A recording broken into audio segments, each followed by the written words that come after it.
Hey there, what up? Dr. Ray here, the Learning Liaisons, and welcome to step number 5 in the 7 steps towards success on your teacher or leader certification exam.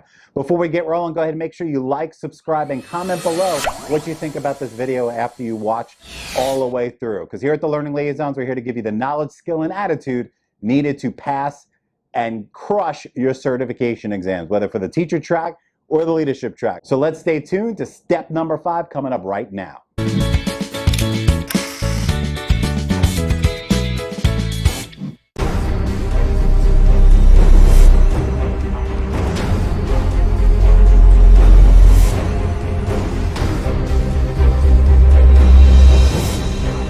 So towards the end of all of my college courses over at the University of Central Florida, I was one of those professors that gave final exams, right?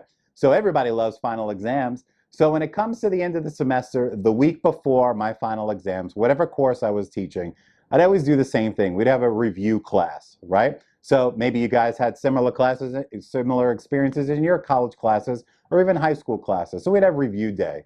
And what I would do, I would come into the class with a bunch of notes, some questions I might have wrote out for the final exam that I'm going to use, some of the stuff from the textbook, some of the stuff we talked about in class, and we typically would play a game. I would groups or do a little bit of competition, right? So maybe some bonus points on the final exam. So we'd play a game, we'd talk about stuff, and as we roll throughout the course, obviously students would take notes and write things down, and I would hand things out, list of all the concepts, theorists, teaching strategies, whatever that course is. Maybe it was education law. Anything that we did that semester, I'd give them a list and I'd give them some questions that we were working on that day. Well, those students who went home that week did their due diligence, studied all the notes that I gave them, the practice stuff, everything that I told them that were going to be on the exam.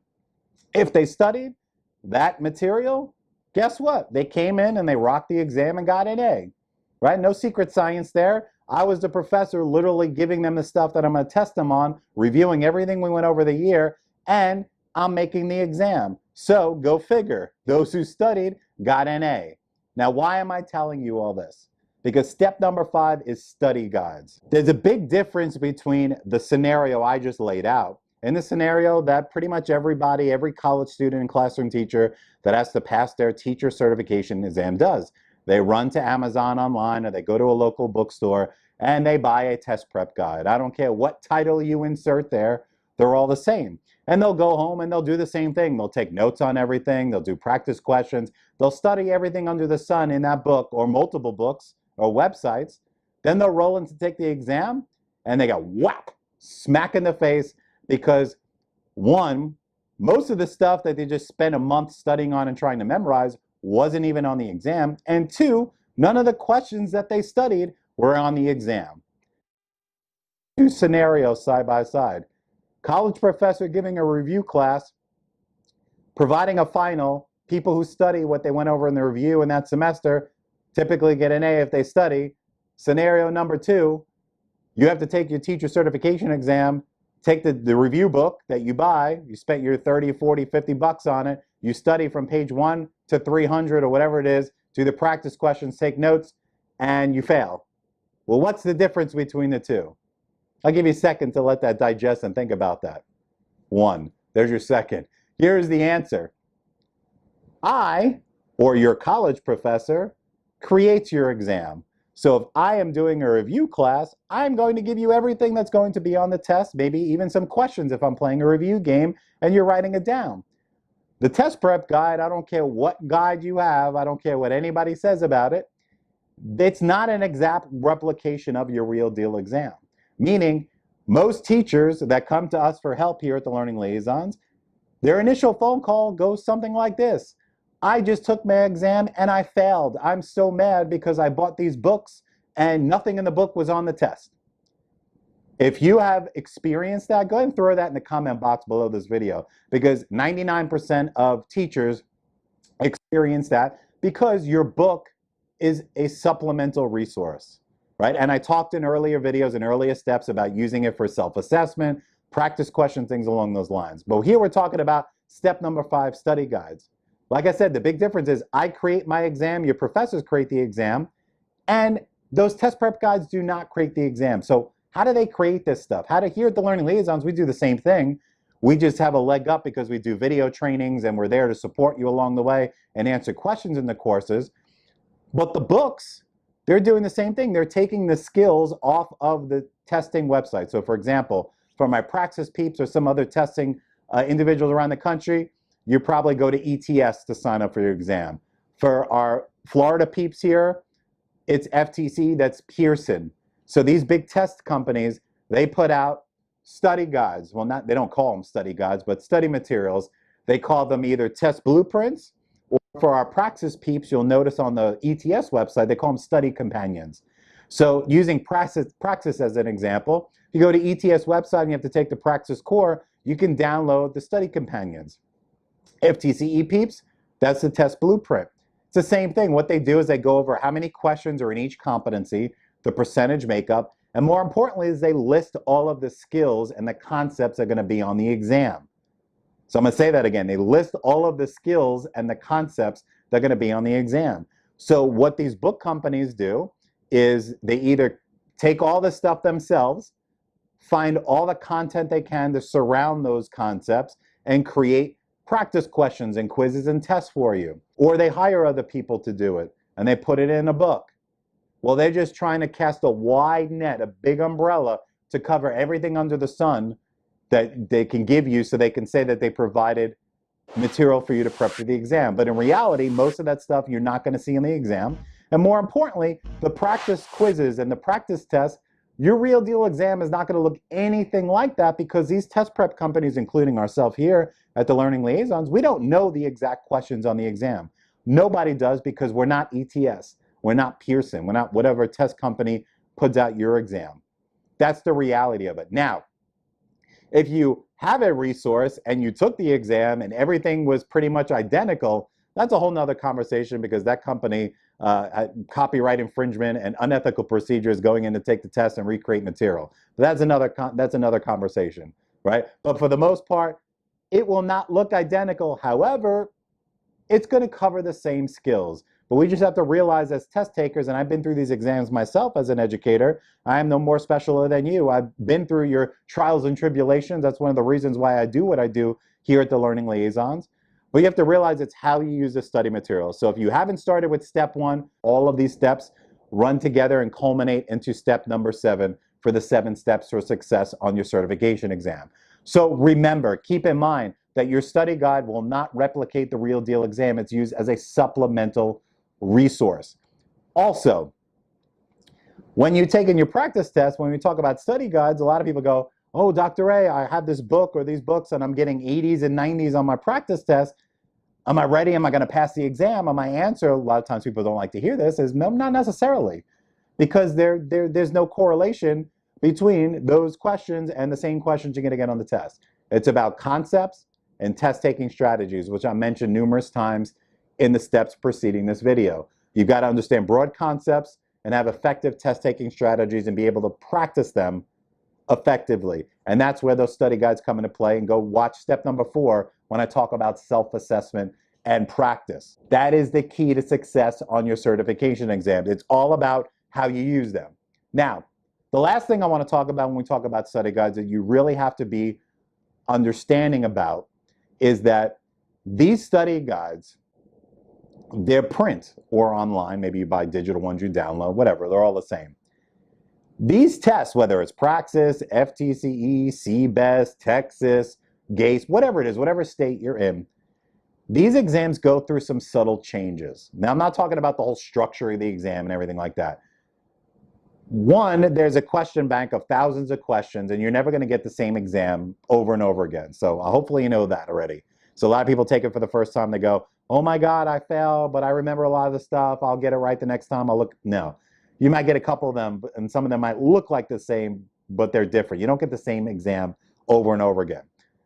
But here's the big thing I want you to leave you with before we wrap this step number 5 up, is that these tests go through subtle changes, meaning the passing percentage of an exam might change by 1 or 2 points. Like, for example, for our Florida peeps, about 6 months ago, Pearson changed the passing percentage for the math subtest on the elementary exam. They lowered the passing percentage a couple of points down. Well, what does that mean? That means that changes the number of questions you need to get right to pass, right? For example, on an essay test for our Florida peeps, right? GK, essay. If you have a book that was published a couple of years ago, January 1st, 2019, they changed the GK essay where you don't have any choices anymore. They used to give you two choices to write about and pick one and write about it, but now they don't. They just give you one and that's what you get. So imagine you buy this book and you study this stuff and it tells you you get two choices, but you go in there and it's like, oh my God, what the crap? I only have one thing to write about. Those are the things I'm talking about. With the Praxis core, for example, for our Praxis peeps out there, they changed the cut scores, right? It used to be 140, 150. Some states have 160 now. Some universities are different. So you go buy a book and you start studying and it says you need a certain score. Well, maybe they didn't publish it recently and that changed. So I'm not trying to scare you, but you have to know about the exams. So the good thing here at the Learning Liaisons about our video courses is if there's a change that we find out about on the Pearson or ETS or whatever test site, or a teacher tells us something that happened, we can go in there and make an update at the beginning of the course to let you guys know. Now, most test prep companies, when there's a change like that, they're not going to go and reprint all these books and sell them again. Some might because they want to get your money, because you remember in college classes, I always felt bad because at UCF, I didn't pick my book. The department picked it for all the professors, and they would change this book for one of these courses I talk every year. And the students would come to me at the beginning and say, Dr. A, my friend took this, and it was edition number 10. Now you have edition number 11. There's like one chapter has a different title to it, but everything else is the same. Can I use it? And I felt bad. I'm like, well, yeah. Well, sometimes there are minor changes. Some of these companies might pump out a new one just to get your money and say, here's the updated version, but 99% of it is the same. So know about the exam going in. We all like to share study guides and share resources. Obviously, I don't recommend that because you bought something and you're taking money away from that company by sharing it. But whatever, I know it happens. Obviously, that's the reality of the situation, just like college textbooks, right? So, but be mindful of when that book was published. When I do live sessions and workshops, and I'll travel around and do sessions, and a lot of teachers will come in with a study guide, right? So before the session, I'll talk and get to know some of the teachers, and I'll look at their guide and I'll notice that it was published like 5 years ago, right, or 4 years ago, and the test changed.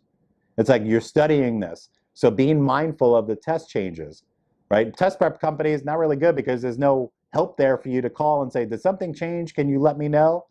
But here at the Learning Liaisons, you could ask those questions in the course, but we do our best to change them as quickly as I can once the testing company changes it. But keep in mind when you're using books and sharing materials that make sure it's up to date. Now, for example, some of these exams have not changed at all in 5, 6 years, right? But people put out new guides. It's all the same. Like, for example, the elementary ed exam here in the state of Florida for teachers, a subject area exam. Just like your 5001 set of exams for Praxis peeps. Exams necessarily didn't change that much over years. Some of the passing cut scores might change, things like that. But for the sake of discussion right here, the structure of the exam didn't change. So just because a book was published in 2018 or 2019 or 2020, it's all the same. It's all relevant. Just understand if there are any score changes, things along those lines. All right, so don't get sucked into buying things over and over again because it says new edition. Do your due diligence, do your homework, see what the small changes are, and invest your money wisely. So once again, I'm Dr. A here, CEO of the Learning Liaisons. I hope you enjoyed step number 5 on the 7 steps towards success on your teacher or leader certification exam. We had a short discussion here on study guides. So if you have any questions, comments, or concerns, please post them. Let me know that you're live watching this. Throw a comment in the box below. Let me know what you think about this video. And pay attention to all the links in the video below, in the description below, because they have links to our free teacher certification groups. It's free to you, free support and motivation, links to our website, social media channels, and we're always here to give you what you guys deserve, which is the support and dedication that all teachers need so they know that people have got their back so they can pass their exams and get on to what's more important, which is teaching your kids. Now, always remember, I mentioned this earlier in the other steps. You have to understand, if you fail these exams, this is not indicative of your intelligence. These exams don't test how smart you are or how great of a teacher you are or will be. They are a pure performance. It is you against a testing company. It's about showcasing a certain set of skills. Check mark. Thank you. Moving on. Give me my certification. That's how you have to attack these. Do not get personal with it. Do not get beat up. But it's all about prepping smart, not prepping hard. So once again, Dr. A here signing off. Have a great rest of your evening, an amazing week, and another rockstar weekend. And we will catch you in step number 6 in our next video. So let me know if you have any questions. I've got your back until you pass.